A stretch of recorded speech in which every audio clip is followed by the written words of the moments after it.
Standard 11th में statistics में आज हम हमारा जो सेकंड चैप्टर है वो स्टार्ट करेंगे। So let's get start.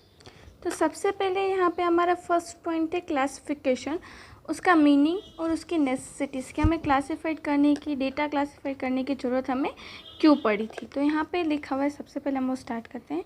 In the previous chapter we have seen that the statistical information consist two type of data, quantitative and qualitative data. Quantitative data based on quantitative variables, whereas qualitative data are based on qualitative variables. Quantitative variables is of two types, discrete variables and continuous variables. कि जैसा कि हमने last video मतलब कि जो हमारा last chapter था उसमें देखा था कि कोई भी स्टेटिस्टिकल इन्फॉर्मेशन होती है उसके कितने टाइप्स होते हैं, दो टाइप्स होते हैं। First is quantitative data and second is qualitative data. अब यहाँ पे क्वांटिटेटिव डेटा में भी दो टाइप्स जो वो होता है। क्वांटिटेटिव डेटा जो है वो मोस्टली क्वांटिटेटिव वेरिएबल्स के ऊपर डिपेंडेंट है एंड क्वालिटेटिव डेटा जो है वो मोस्टली क्वालिटेटिव वेरिएबल्स के ऊपर डिपेंडेंट होते हैं। अब यहाँ पे हमें क्वालिटेटिव जो डेटा होता है, वेरिएबल्स होते हैं, उनके भी दो टाइप्स है। First is discrete variables and second is continuous variable. अब यहाँ पे if a variable can assume definite or countable values within the specified range then it is called the discrete variables। मतलब कि जो वेरिएबल्स को हम count कर सकते हैं, अज्यूम कर सकते हैं, वो एक स्पेसिफाइड रेंज मतलब कि मैक्सिमम नंबर तक हम जिसे काउंट कर सकते हैं, that is called the discrete variables. For example number of children per family, number of accident on road etcetera. ये सारी चीज़ें क्या है हमारे लिए, हम उन्हें काउंट कर सकते हैं।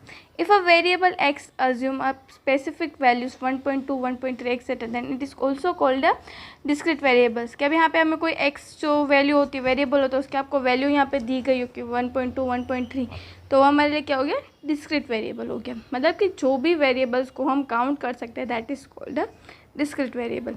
If a variable can assume any value within a specified range, then it is called a continuous variable। अब यहाँ पे जिसको भी हम जो भी वेरिएबल होते हैं कि एक हम मैक्सिमम लिमिट तक जिसे हम काउंट कर सकते हैं, अज्यूम कर सकते हैं जिसे भी, that is called a continuous variable. For example height of a person, maximum temperature on the day are the example of continuous variable. मतलब कि जिन्हें हम एक स्पेसिफाइड रेंज तक अज्यूम कर सकते हैं, that is called a continuous variable. In practice, if we have to count something or for obtaining values of variable, then it is called a discrete variable. मतलब कि हमें यहाँ पे जो वेरिएबल्स को हमें काउंट करना पड़े या जो डेटा हमें ऑब्टेन करना पड़े, लेना पड़े, that is called a discrete variable. For example for obtaining the value of number of children per day per family we have to count the children. For obtaining the value of number of accident we have to count the accident, so that they are the example of discrete variable। मतलब कि जो data count information collect करने के लिए हमें obtain करना पड़े, that is called a discrete variable. For example यहाँ आपको फैमिलीज़ का दिया कि नंबर ऑफ चिल्ड्रन कितने पर फैमिली, तो उसके लिए हमें फैमिलीज़ को काउंट करना पड़ता है, बच्चों को काउंट करना पड़ता है। रोड पे कितने एक्सीडेंट है तो उसके लिए हमें काउंट करने पड़ते हैं, that is also called a discrete variable. If we have to measure the observation for the obtaining the value of variable, or if the value of the variable is expressed along with the measuring unit, then it is called a continuous variable। मतलब कि जिस data को हम measure कर सकते हैं, जिस data को हम काउंट कर सकते हैं, that is called a continuous variable. For यहाँ पे आपको हाइट ऑफ पर्सन हमें जो वो एग्जांपल दिया तो उसको हम किस तरह से मेजर करते हैं, सेंटीमीटर, इंच और फीट में। Maximum temperature is measured in Celsius, so they are the example of continuous variable. The data based on discrete variable are called discrete data and the data based on continuous variable are called continuous data. कि जो data discrete variable के ऊपर based है उसे हम discrete data कहेंगे, और जो डेटा कंटिन्यूस वेरिएबल के ऊपर बेस्ड है उसे हम क्या कहेंगे, continuous data. The data obtain at the end of the sample inquiry और population are called raw data और अनग्रुप डेटा। कि जो डेटा हमें सैम्पल इंक्वायरी के बाद मिलता है that is called raw data और ungroup data. This datas are in the haphazards form, so the statistical analysis become difficult.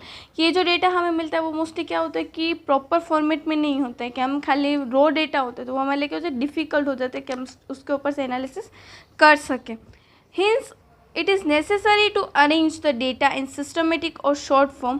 A process of arranging ungrouped data or raw data into a proper form is called a classification data, and the data thus obtained are classified data. कि जो हम इस data को systematically और proper arrange करना ज़रूरी कि अगर हमें जो स्टैटिस्टिकल इंक्वायरी करनी है, एनालिसिस करना उसके लिए, और वो अरेंजमेंट करने के लिए जो हम प्रोसेस फॉलो करते हैं that is called classification of data, and उसके ऊपर से जो हमें डेटा मिलता है that is called classified data. For example, it is known that the daily demand of certain commodity during the week are 12, 16, 8, 12, 8, 8 and 10 respectively. From this raw data, it is clear that the 3 days during which demand is commodity is 8. आपको यहाँ पे दिखाई दे रहा होगा कि 7 days में से 3 days ऐसे कि जिसमें यूनिट्स की डिमांड कितनी है 8 यूनिट्स.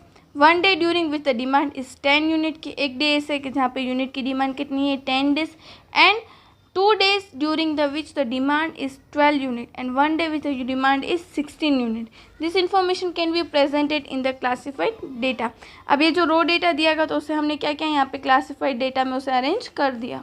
तो यहाँ पे हमने टेबल फॉर्मेट किया. Demand of commodity 8, 10, 12 and 16. यहाँ पे आपको दिखाई दे रहा होगा मिनिमम 8, फिर 12, फिर 10, 12 एंड 16. और नंबर ऑफ डेज की 8 यूनिट हो तो कितने डेज है 3, 10 यूनिट्स हो तो 1, 12 यूनिट्स हो तो 2 एंड 16 यूनिट हो तो 1, and total number of days is 7. Thus, the method of representing raw data into systematic and short form is called classification. जो प्रोसेस हम फॉलो करते हैं, जो मेथड हम फॉलो करते हैं सिस्टमेटिक डेटा को इन द शॉर्ट फॉर्म में एंड सिस्टमेटिकली अरेंज करने में, that is called a classification. In statistical study the main reason to classify the data are is follow: to represent large data into short form, simple, short and attractive manners. क्या हम classification क्यों करते हैं कि जो बड़ा data, जो large data होता है उसे हम क्या कर सकें, simple, short and attractive manners में उसे हम क्लासीफाई कर सकें. For easy comparison between the various characteristics of data, कि हम अलग अलग कैरेक्टरिस्टिक्स होते हैं उसे हम ईजिली कंपेयर कर सकते हैं. In the classification data distribution in the different group according to the similarities of characteristics, hence comparison become simple. कि हम यहाँ पे क्या करते हैं कि जो सेम जो कैरेक्टरिस्टिक्स होते हैं उसे हम अलग निकाल के रखते हैं, अलग अलग कैरेक्टरिस्टिक्स वालों को अलग अलग करते हैं, ताकि क्या हो सकते हैं कि हम जो कंपेरिजन है उसे हम ईजिली कर सकें. To save time, money and labour, time, money और लेबर जो होता है उसे बचाने के लिए हम क्या करते हैं, डेटा को क्लासीफाई कर देते हैं. To obtain information easily regarding various characteristics of area under the study, कि जो हमें स्टडी करना है, जो एरिया में स्टडी करना है उसके बारे में हम इजीली इंफॉर्मेशन जो है वो हम कलेक्ट कर सकें.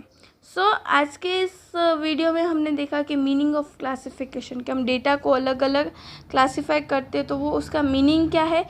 And in the next video we will learn about types of classification. Thank you.